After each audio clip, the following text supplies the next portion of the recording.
Dear students, parts of speech, बोलने के इससे हम जितना भी इंग्लिश में बातचीत वगैरह करते हैं, ठीक है, वो पार्ट्स ऑफ स्पीच कहलाते हैं। ठीक है, हम नाउन्स के बारे में नहीं जानते, प्रोनाउन के बारे में नहीं जानते, वर्ब के बारे में नहीं जानते, एडजेक्टिव, ये क्या है, बोलने के हिस्से। इन्हीं इन्हीं इन्हीं को जब हम पढ़ते हैं तो हमें पता चल जाता है कि हम बोलने के हिस्से वगैरह हम क्या क्या बोलते रहते हैं। ठीक है, अब हमारे पास there are 9 parts of speech. हमारे पास कितने पार्ट्स ऑफ स्पीच हैं?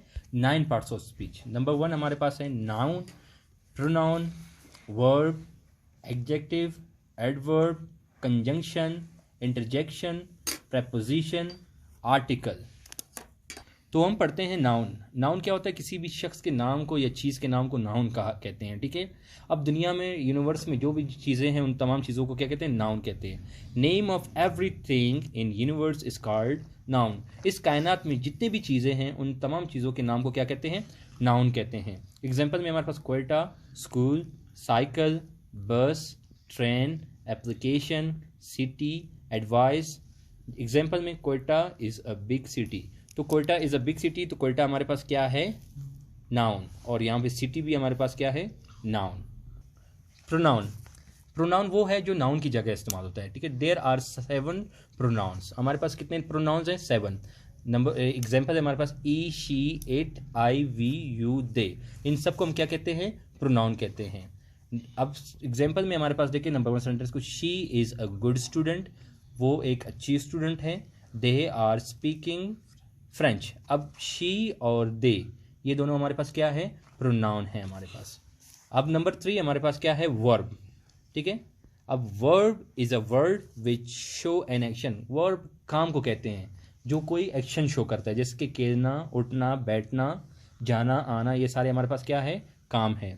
जैसे कि स्पीक बोलना, कुक खाना पकाना, गो जाना, कम, रन, ब्रिंग, ये सारे क्या है हमारे पास? काम, एक्शन, वर्ब है। ठीक है, हमारे पास शी इज कुकिंग फूड। अब ये कुकिंग हमारे पास क्या है? वर्ब। दे स्पीक इंग्लिश, अब वो इंग्लिश बोलते हैं। स्पीक क्या है हमारे पास? Verb. I will bring water, ठीक है, मैं पानी लेकर आऊँगा। ठीक है, अब हमारे पास एग्जाम्पल में मैंने आपको बताया, जब भी वर्ड के आखिर में आई एस ई आ जाए, जैसे कि सरप्राइज, सरप्राइज के आखिर में आई ई एस ई आया है, तो ये क्या होगा हमारे पास? वर्ब होगा। जैसे कि एडवाइस, आई एस ई, ये क्या है हमारे पास? वर्ब। नेक्स्ट है एग्जेक्टिव। एग्जेक्टिव क्या है हमारे पास? सिफ्त को कहते हैं। ठीक है, किसी की तारीफ करना, बुराई करना, जो भी करना, वो एग्जेक्टिव कहलाती है। ठीक है, it is a word which show quality. ठीक है, ये हमारे पास क्वालिटी को शो करता है, ये क्वालिटी को शो करता है। ठीक है, जैसे कि हमारे पास नाइस, अमेजिंग, ब्यूटीफुल, गुड, ये क्या है? किसी की खासियत है। जैसे कि मैं कहूँगा she is a good girl, अब हमारे पास यहाँ पे देखिए गुड, गुड क्या है हमारे पास? एग्जेक्टिव है। और इंटेलिजेंट हमारे पास क्या है? एग्जेक्टिव है। They are very fat, fat मतलब मोटा, ये भी हमारे पास एग्जेक्टिव है कि वो बहुत मोटे हैं। I am talking to intelligent teacher, मैं एक ज़हीन टीचर के साथ बात कर रहा हूँ। इंटेलिजेंट हमारे पास क्या है? एग्जेक्टिव है। नंबर 5 है हमारे पास एडवर्ब। एडवर्ब क्या है? किसी काम करने का तरीका बताता है हमें कि हम किसी काम को कैसे कर रहे हैं। हम गाड़ी कैसे चला रहे हैं, तेज़ चला रहे हैं, आहिस्ता चला रहे हैं। हम खाना कैसे पकाते हैं, मज़ेदार पकाते हैं या बेजायका पकाते हैं। ठीक है, बद जायका हो सकता है वो। It is a word which we use for manner. ठीक है, किसी काम करने के तरीके के लिए हम इसको इस्तेमाल करते हैं। All L Y words are called adverb. जितने भी एल वाई वर्ड्स जो एंड होते हैं एल वाई के साथ, वो सारे क्या कहलाते हैं? एडवर्ब कहलाते हैं। फॉर एग्जाम्पल हमारे पास क्या है? केयरफुली मतलब एहतियात से, स्लोली आहिस्ता, फास्ट, केयरलेसली, हार्ड, बैडली, ये सारे क्या है? ये हमारे पास एग्जाम्पल्स है इसके। सेंटेंसेस देखिए इसके। दे आर ड्राइविंग स्लो, वो बहुत स्लो ड्राइविंग कर रहे हैं। वी आर स्पीकिंग फास्ट, हम बहुत तेज़ बोल रहे हैं। सना इज़ ड्राइविंग वेरी स्लो, सना बहुत स्लो ड्राइव कर रही है। अब है हमारे पास नंबर 6 कंजंक्शन। कंजंक्शन दो लफ्ज़ों को, दो जुमलों को और दो नामों को मिलाता है। कंजंक्शन इज़ अ वर्ड, ये एक लफ्ज़ है, which connects and join two words, two names and two sentences. तो दो लफ्ज़ों को, दो नामों को या दो जुमलों को वो जोड़ता है। जैसे कि इसके एग्जाम्पल कौन से हैं? एंड, बट, बिकॉज, सो।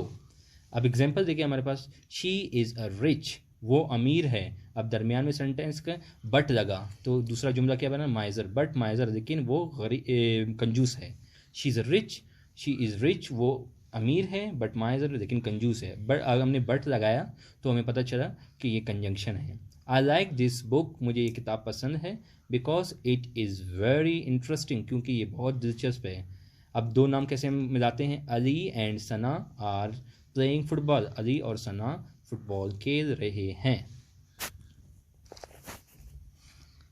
अब है हमारे पास इंटरजेक्शन।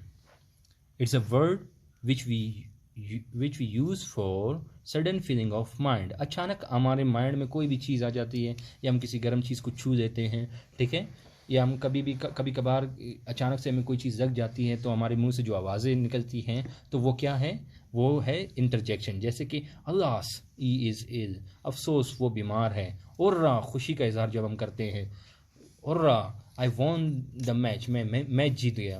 हो व्हाट हैपन टू हिम, हो क्या हुआ उसे। Wow I caught a fish, मैंने एक मछली पकड़ दिया। प्रेपोजिशन, प्रेपोजिशन इशारे को कहते हैं, ठीक है, किसी चीज़ की तरफ इशारा करना। It's a word which tells the position of noun and pronoun, noun और प्रोनाउन की पोजीशन को शो करता है। अब मैंने यहाँ पे एक टेबल बनाया हुआ है, ठीक है। अब प्रेपोजिशन में हमारे पास क्या क्या आते हैं, इन, एट, ऑन वगैरह हमारे पास आते हैं, ठीक है। अब मैंने एक टेबल बनाया, ठीक है। इस टेबल के नीचे अगर गेंद हो तो हम उसको कहेंगे अंडर, अगर इस टेबल के ऊपर कोई चीज़ हो तो हम कहेंगे on the table, the ball is on the table. नीचे हो तो the ball is under the table. अगर थोड़ा सा ऊपर, मतलब आपने टेबल के ऊपर से गई और आपने उसे उसी टाइम ही देखा तो हम कहेंगे the ball is above the table, table से थोड़ा सा ऊपर है। अगर बहुत ज़्यादा ऊपर हो तो हम कहेंगे the ball is over the table. या हम कह सकते हैं the birds are over the tree, या aeroplane is over the tree, जहाज दरख्त से बहुत ऊपर है। समझ आई। एट हम इस्तेमाल करते हैं, एट को उर्दू में हम कहते हैं पे के अल्फाजों के इस्तेमाल करते हैं। I am at home, the clock is at the wall, ऐसे, ठीक है। अगर कोई चीज़ किसी चीज़ के अंदर हो तो हम उसको क्या करेंगे, इन इस्तेमाल करेंगे उसमें, ठीक है। अगर उसकी दीवार वगैरह कवर हो, वॉल वगैरह कवर हो, ऐसे उस चीज़ के अंदर कोई चीज़ पड़ी हो तो हम उसके लिए इन इस्तेमाल कर सकते हैं, ठीक है। और इन हम इस्तेमाल करते हैं मंथ्स ऑफ द ईयर्स के लिए, जैसे कि 18 अक्टूबर इन 1995, ठीक है, उसके लिए भी हम इस्तेमाल करते हैं। ऑन हम इस्तेमाल करते हैं डेज ऑफ द वीक, जैसे कि हम कह सकते हैं on Sunday, on Tuesday, on Wednesday, ठीक है। अब एक प्रेपोजिशन हमारे पास है बीनीथ। बीनीथ क्या होता है, के नीचे।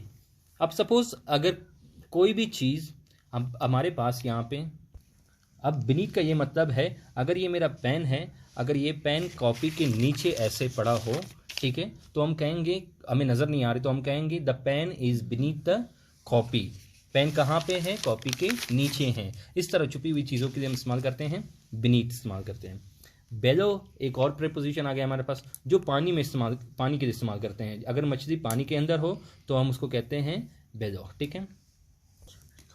अब ऑन जैसे कि सेंटेंसेस है हमारे पास, the book is on the table, the birds are above the tree, the balloon is over the mountain, the cat is under the tree, sir Arsalan was born in October, the chart is at the wall, I will not come on Sunday, the letter is beneath the carpet, the fish is below the water। ये हमारे पास preposition था, ये finish हुआ। अब हमारे पास last है number 9, article. Article बहुत ही easy है, ए एंड द, ठीक है, ये हमारे पास आर्टिकल है। तो ए हम इस्तेमाल करते हैं कॉन्सोनेंट वर्ड्स के साथ, एन हम इस्तेमाल करते हैं वोवल वर्ड्स के साथ, एंड द हम इस्तेमाल करते हैं पर्टिकुलर वर्ड्स के साथ, जैसे कि ख़ास चीज़ों के साथ। The holy Quran, the Muhammad peace be upon him, और उसके बाद जो से भी ख़ास चीज़ें, जैसे हम कह सकते हैं द, कोई भी नाम हो फिर हम उसके लिए द इस्तेमाल करें, ठीक है, ख़ास चीज़ के लिए उसको हम कहते हैं आर्टिकल द।